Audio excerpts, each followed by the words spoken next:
Next here on BBC Two, The Forbidden Weekend continues with the first network television screening of Ken Russell's controversial film The Devils, starring Oliver Reed and Vanessa Redgrave.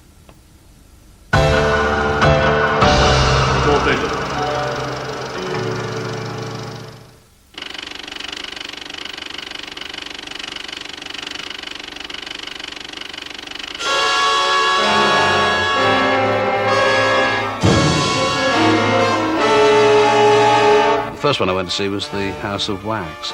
As far as I remember, I was the only person in the upstairs part of the cinema while the film was being shown, and so I couldn't actually see another living being while the film was on. And I remember having read somewhere that someone had died during a press showing in London, died of terror, and obviously this is hardly the thing to tell a rather susceptible 15 or 16-year-old. And I was rooted to the spot with terror during the film. I seem to remember bits where people's faces were melting, just wax faces, obviously, rather than real faces. And many of the effects that are in there now would be seen as the stuff of children's television. But at the time, they were utterly terrifying. Actually, I probably went back home and told my nanny that I'd have been to see the next film, and she'd have disapproved as a matter of course. Yeah, I knew a little boy who died going to the next film, Master John.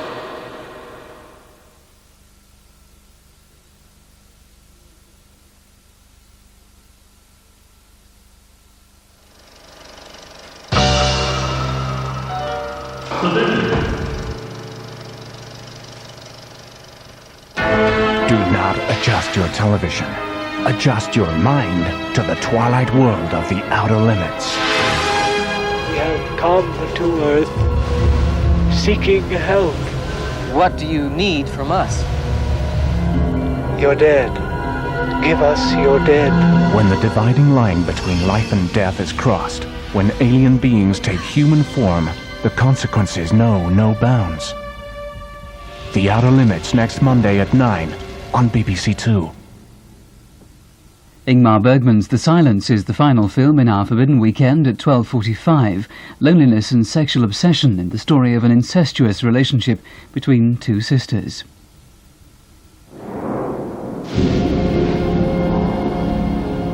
Now on BBC Two, as part of cinema's centenary celebrations, a forbidden film premiere. Alex Cox recalls the turbulent history of a movie that divided the censors.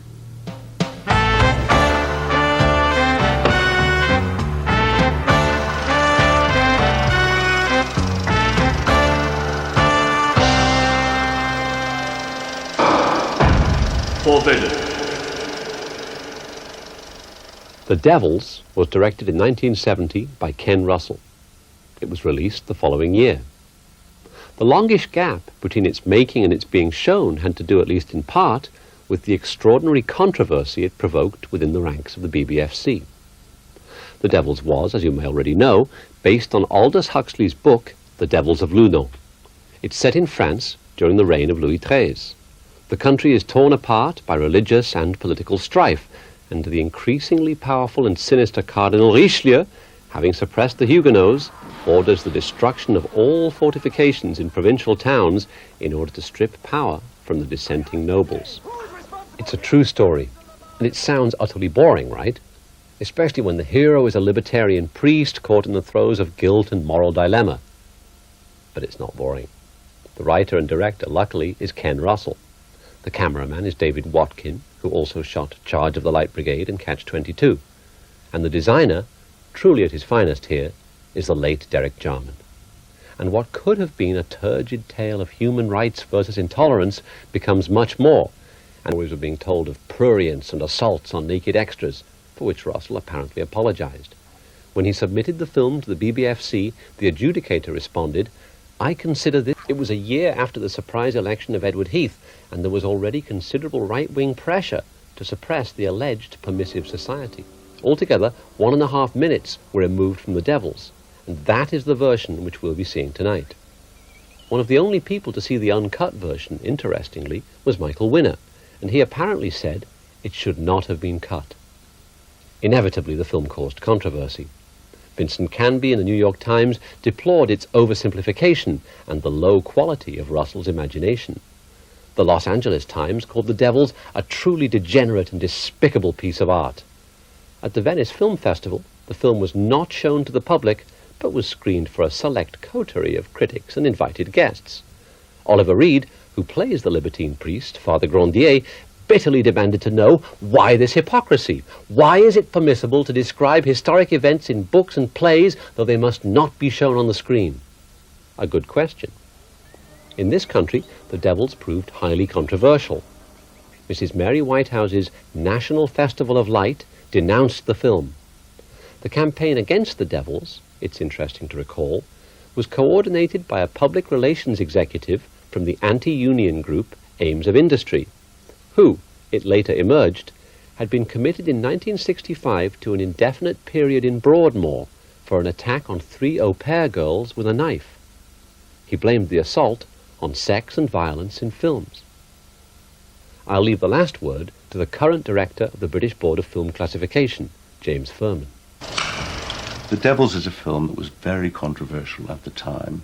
It's a particular moment in censorship history when all the controversial issues of censorship came together and outraged the public before the film was even seen because of the style, and it's a very irreverent style. The version that's on the screen tonight is the UK release version that had the attentions of the board and that was greatly admired by John Trevelyan and Lord Harlech.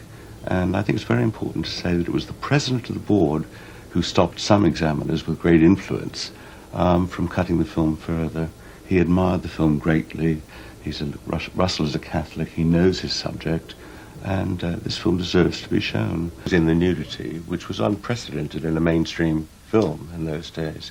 The only time we'd seen that much nudity on British screens was the silly nudist colony films of the early 60s. Many members of the board thought it was excessive and thought it was shameful and disreputable and not something that we should support and needed to be cut very heavily.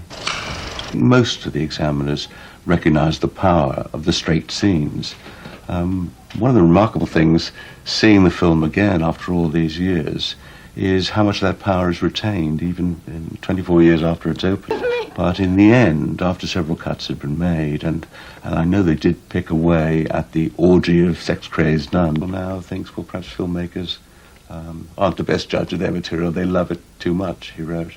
And it may well be that Russell today, if he were asked, wouldn't want to put all those things back in the film. Problems with achieving shock value by the breaking of taboos is that once those taboos are eroded through history, the scenes in question may not have the same power.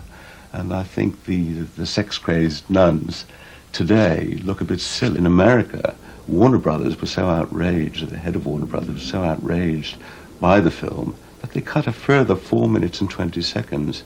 And to my very great regret, it is the American version that's out on video in Britain, and I think it's a great pity.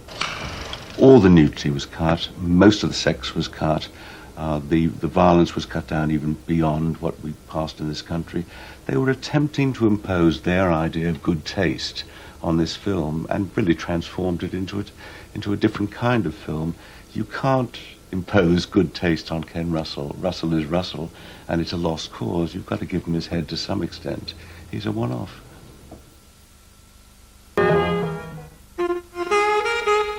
The vibe.